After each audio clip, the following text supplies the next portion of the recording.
Hello বন্ধুরা, পশ্চিমবঙ্গের tourism hotspot হলো দীঘা।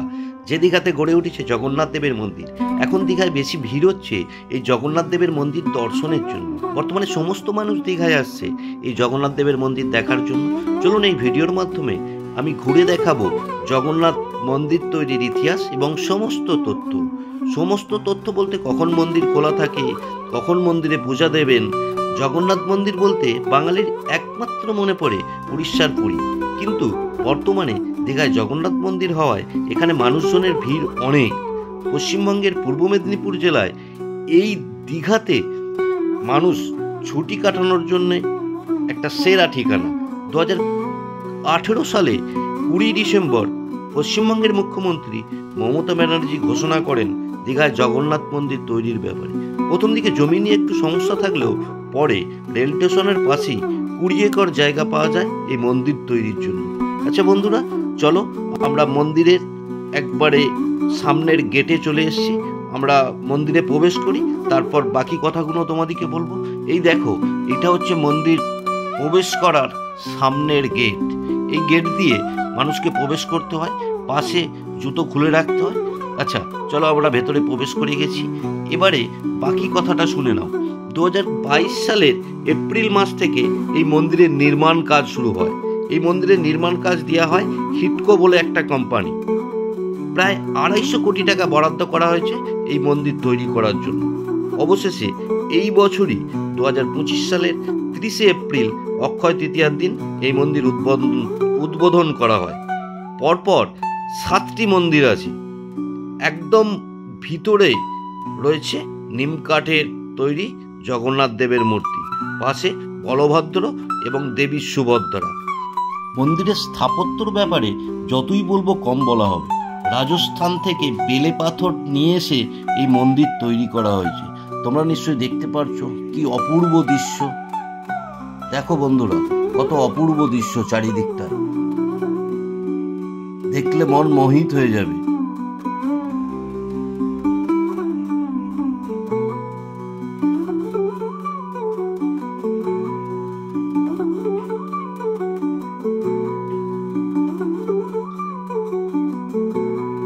মূল মন্দিরে প্রবেশ করা পর্যন্ত 4টে সিংহ দ্বার আছে। 4টে সিংহ দ্বার তোমাদেরকে টপকাতে হবে। দেখো, আমি আস্তে আস্তে মন্দিরের দিকে এগিয়ে যাচ্ছি।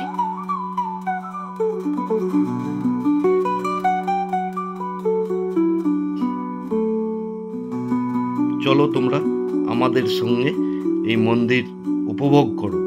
মন্দিরের স্থাপত্য ভাস্কর্য দেখে তোমাদের মন মোহিত হয়ে যাবে।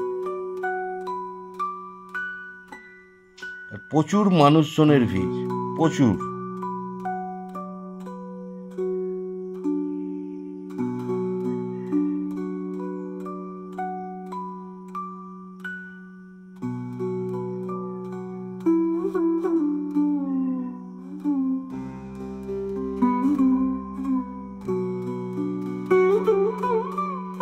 মূল যে মন্দিরটা, সেই মন্দিরটার উচ্চতা 213 ফিট, যেখানে প্রভু জগন্নাথ দেব আছেন। মন্দিরটা কলিঙ্গ আর্কিটেকচার স্টাইলে তৈরি করা। দেখে একদম অবিকল মনে করবে পুরীর জগন্নাথ মন্দির, কিন্তু না বন্ধুরা, আমাদের বাঙালিদের এটা ভুল করলে চলবে না। পুরীর জগন্নাথ মন্দিরের কাছে কোনো মন্দিরের তুলনা হয় না। মন্দিরের ভেতর এবং বাইরে মার্বেল ফ্লোরিং দেওয়া আছে, যেটা ভিয়েতনাম থেকে আনা হয়েছে। চলো আমরা মন্দিরের মূল প্রবেশদ্বারে প্রবেশ করছি। এই প্রথমের যে মন্দিরটা দেখছো, এই মন্দিরটার নাম হলো সিংহদুয়ার। দেখো, আমরা সিংহদুয়ারে প্রবেশ করছি। মন্দিরের ভেতরে কি অপূর্ব সৌন্দর্য।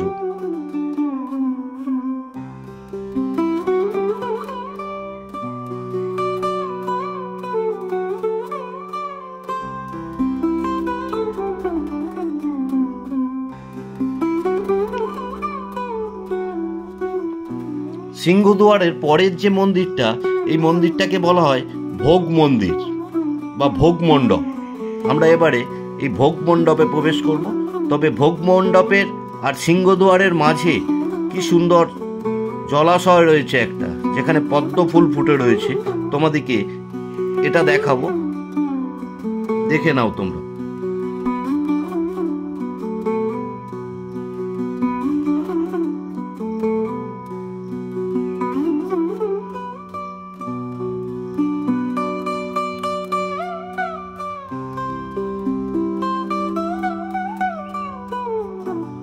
এই দেখো পদ্ম ফুল ফুটে রয়েছে।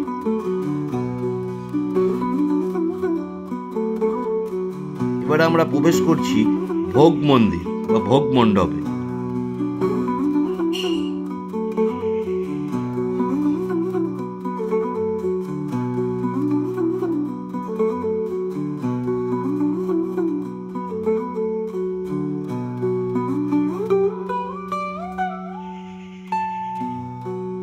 এর পরের যে মন্দিরটা রয়েছে এটাকে বলছে জগমোহন।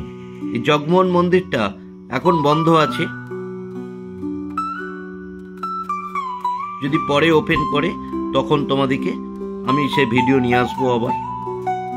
এই জগমোহন মন্দিরের পাশ দিয়েই যেতে হবে মূল মন্দির বা যেটাকে গর্ভগৃহ বলছে, যেখানে প্রভু জগন্নাথ দেব অধিষ্ঠান করছেন। এবারে আমরা আস্তে আস্তে এই জগমোহন মন্দিরের পাশ দিয়ে যাব গর্ভগৃহে।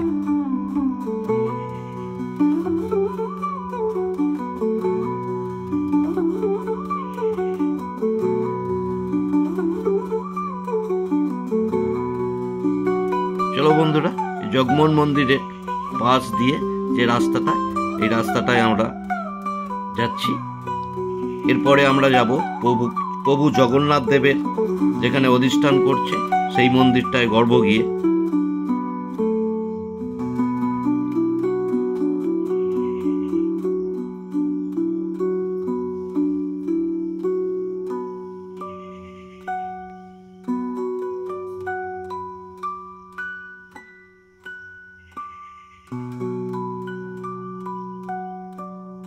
দেখো বন্ধুরা, এটাই হলো গর্ভগৃহ ঢোকার প্রবেশ পথ। আমরা প্রবেশ করছি। মন্দিরের ভেতরের কি অপরূপ সৌন্দর্য, কি অপরূপ স্থাপত্য, কি অপরূপ ভাস্কর্য। চারিদিক পাথর দিয়ে খুব সুন্দরভাবে সাজানো।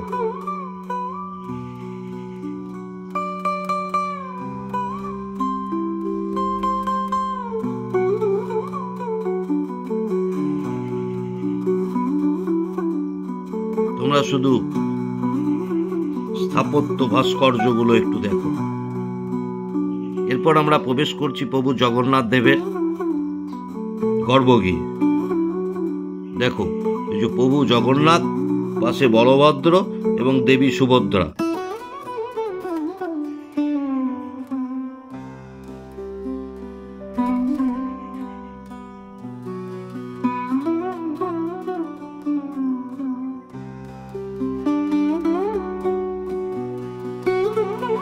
কত মানুষজনের ভিড়।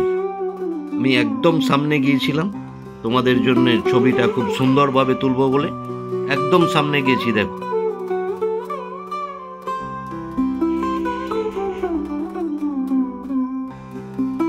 এই হচ্ছে প্রভু জগন্নাথ দেব। আর মন্দিরের উপরের সৌন্দর্য কি অপরূপ। চলো এবারে আমরা মন্দিরের পিছনে যাব। মন্দিরের পিছনে আরো দুটো মন্দির আছে, তোমরা মন্দির দুটো আস্তে আস্তে দেখে নাও। চলো বন্ধুরা, এই মন্দির থেকে বাইরে বেরিয়ে দেখো বাইরের দৃশ্যটাও কত সুন্দর। আর এই যে পাশে মন্দিরটা দেখছো, আর এর পিছনে আরেকটা মন্দির আছে। ওই মন্দিরটায় মানুষজন এসে এখন বিশ্রাম নিচ্ছে। বন্ধুরা, আমার ভিডিও যদি ভালো লেগে থাকে অবশ্যই চ্যানেলটা সাবস্ক্রাইব করে দিও আর বেল আইকনটা প্রেস করে রাখো, কারণ আমার চ্যানেলের প্রথম ভিডিও যাতে তোমার কাছে প্রথম পৌঁছায়। তোমরাও একবার দীঘার জগন্নাথ মন্দির দিয়ে ঘুরে আসতে পারো।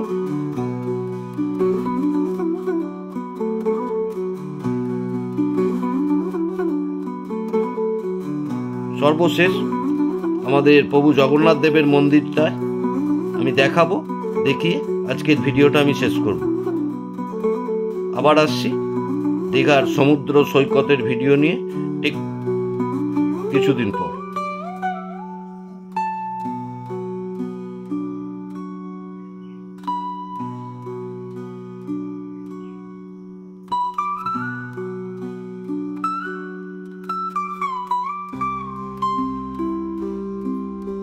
এটাই সবার শেষ মন্দির,